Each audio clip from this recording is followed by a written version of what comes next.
Radhe Radhe friends, रसोई की रंग बिरंगी दुनिया में आप सबका स्वागत है। आज मैं आप लोगों के साथ शेयर करूंगी सूजी के पापड़ बनाने का बहुत ही सिंपल और आसान तरीका। यह तरीका ऐसा है जिसमें आपको ना तो घंटों धूप में बैठना पड़ेगा और ना ही पापड़ को बेलना पड़ेगा। पापड़ बहुत ही सिंपल तरीके से बनकर तैयार होंगे और बिल्कुल परफेक्ट बनेंगे, बिल्कुल भी फटेंगे नहीं। तो सूजी के पापड़ बनाने के लिए यहाँ पर मैंने 1 कटोरी सूजी ली है, मोटी वाली सूजी ली है मैंने यहाँ पर। आप बारीक सूजी भी यूज़ कर सकते हैं। और यहाँ पर 1/4 चम्मच नमक लिया है, थोड़ा सा जीरा और 1 छोटी चम्मच पापड़ खार लिया है। अगर आपके पास पापड़ खार ना हो तो 1/4 चम्मच आप मीठा सोडा ले लीजिएगा। अब पापड़ बनाने के लिए हमें जो बर्तन लेना है वो थोड़ा भारी तली का होना चाहिए। अगर आपके पास इस तरह की कढ़ाई ना हो तो आप जो भारी तली वाला कुकर होता है जिसमें सब्जी बनाते हैं वो वाला ले लीजिएगा। तो यहाँ पे जिस कटोरी के मेजरमेंट से मैंने सूजी ली है उसी कटोरी के मेजरमेंट से 10 कटोरी पानी ले लिया है। हमें पानी का मेजरमेंट ज़्यादा ध्यान रखना है। अगर हमने 1 कटोरी सूजी ली है तो हमें 10 गुना पानी लेना ही पड़ेगा। तो यहाँ पर मैंने थोड़ा सा नमक डाल दिया है और साथ ही पापड़ खार डाल दिया है। पानी हल्का सा गर्म होने पर हम इसमें डाल देंगे सूजी। जैसे ही हम सूजी डालेंगे तो इसको फटाफट से मिक्स कर लेंगे, क्योंकि अगर हम इसको सूजी को थोड़ी देर भी छोड़ेंगे तो तली पर चिपक जाएगी। इसलिए हमें इसको फटाफट से सूजी डालने के बाद लगातार से मिक्स करते रहना है। गैस की फ्लेम को हमें मीडियम हाई रखना है, लो फ्लेम पे नहीं बनाना है। फटाफट से 5 मिनट में ही यह सूजी जो है पककर तैयार हो जाएगी, थोड़ी सी देर में गाढ़ी हो जाएगी। तो यहाँ पर देखिए लगातार हमें चलाते रहना है, इसको छोड़ना बिल्कुल भी नहीं है। तो हम देखते हैं थोड़ी देर बाद ये जो सूजी है हमारी गाढ़ी होने लगी है। इस तरीके से कंसिस्टेंसी हो जाएगी इसकी। लेकिन अभी जो सूजी का ये घोल है पापड़ बनाने के लिए परफेक्ट नहीं है। अभी 2 मिनट हुए हैं मुझे सूजी को पकाते हुए, तो थोड़ी देर हमें 2 से 3 मिनट इसे और पकाना है। तो देखिए सूजी जो है हमारी गाढ़ी होने लगी है, ये जो बैटर है। तो जैसे जैसे ये गाढ़ा होता जाएगा हमें जो इसको मिक्स करने का प्रोसेस है वो फटाफट से करना है। अगर हम धीरे धीरे करेंगे तो सूजी जो है नीचे तली पे चिपक जाएगी। इसलिए मैंने देखिए फटाफट से इसको मिक्स करती जा रही हूँ। इसे हमें थोड़ी देर और पकाना है। यहाँ पर मैंने जीरा डाल दिया था, क्लिप मिस हो गई है, तो सिर्फ मैंने यहाँ पे जीरा ही डाला है और कोई मसाला वगैरह नहीं डाला है। अगर आप चाहें तो इसमें काली मिर्च डाल सकते हैं, चिली फ्लेक्स डाल सकते हैं, हरा धनिया भी डाल सकते हैं। तो देखिए पापड़ का बनाने के लिए जो घोल है सूजी का परफेक्ट बनकर तैयार हो चुका है। आप चम्मच के पीछे वाले हिस्से पर एक उंगली से लाइन बनाकर देखिएगा। अगर उस लाइन पर घोल जो है वापस आ रहा है तो परफेक्ट नहीं है घोल। लेकिन अगर घोल वापस नहीं आ रहा है उस लाइन पर, लाइन बिल्कुल क्लीन है, तो इसका मतलब है पापड़ बनाने के लिए घोल बिल्कुल परफेक्ट है। गैस की फ्लेम को ऑफ कर देंगे और इसको थोड़ा ठंडा कर लेंगे। लगातार इसको चलाते रहेंगे पंखे के नीचे, जिससे कि ये थोड़ा ठंडा हो जाएगा। बहुत गरम गरम घोल का हमें पापड़ नहीं बनाने हैं। तो यहाँ पर मैंने इसको ठंडा कर लिया है और यहाँ पर एक प्लास्टिक शीट बिछा दी है। उसके नीचे मैंने बेडशीट बिछा रखी है। तो इसको प्लास्टिक शीट को पहले हम अच्छे से पोंछ लेंगे। हमें तेल वगैरह लगाने की बिल्कुल भी ज़रूरत नहीं है। एक छोटे बर्तन में मैंने सूजी का घोल ले लिया है, क्योंकि हम एक बार में अगर बड़े बर्तन से बनाएंगे तो वो ठंडा हो जाएगा। इसलिए हमें छोटे बर्तन में थोड़ा घोल ले लेना है और बाकी घोल को ढक देना है।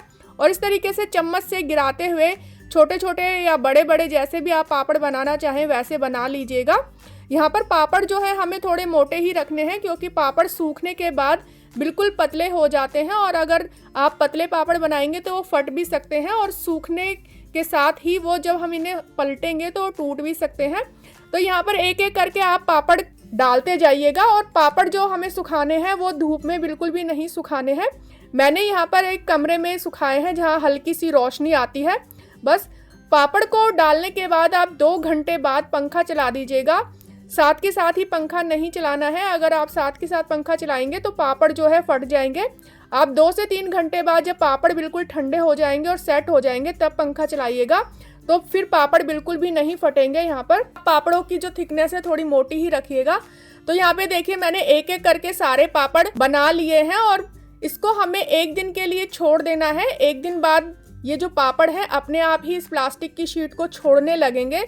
जैसे ही ये प्लास्टिक की शीट को छोड़ने लगेंगे तो इनको पलटना बहुत ही आसान हो जाएगा। तो देखिए दूसरा दिन हो चुका है। दूसरे दिन आप पापड़ देख सकते हैं गीले हैं अभी, लेकिन किनारों से ये प्लास्टिक जो है हमारी शीट उसको छोड़ने लगे हैं और इनको पलटना भी बहुत ही आसान है। बिल्कुल भी ये टूटते नहीं है जब हम इनको पलटते हैं।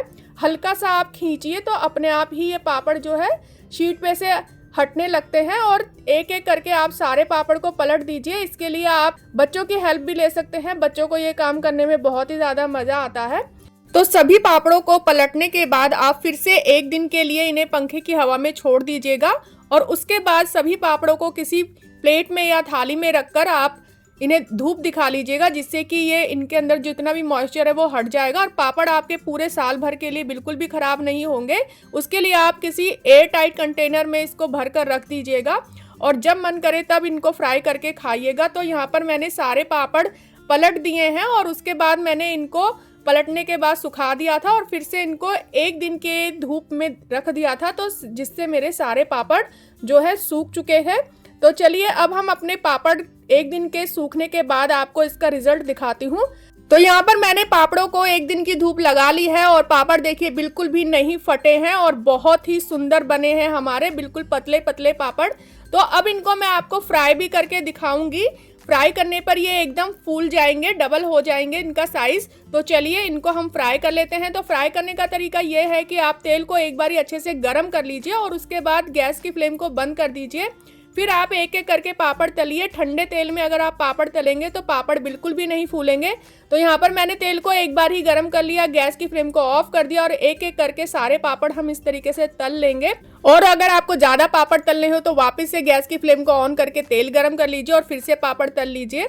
तो अगर आपको ये मेरा पापड़ बनाने का तरीका पसंद आया हो तो प्लीज़ मुझे कमेंट करके ज़रूर बताइए और वीडियो अगर पसंद आई हो तो उसे लाइक कर दीजिए, शेयर कर दीजिए और चैनल को अभी तक सब्सक्राइब नहीं किया है तो सब्सक्राइब कर लीजिए और सब्सक्राइब करने के बाद बेल आइकन को भी ज़रूर प्रेस कीजिए, जिससे कि आने वाली अच्छी अच्छी रेसिपीज़ की नोटिफिकेशन आपको मिलती रहे। तो आप भी इस होली पर ये पापड़ ज़रूर बनाइए, 2 दिन में ही बनकर तैयार हो जाएंगे। अब तो मौसम थोड़ा हल्का गर्म भी हो गया है। तो बनाते रहिए, खाते रहिए, स्वस्थ रहिए, मस्त रहिए और मेरे वीडियोस देखते रहिए। Thank you.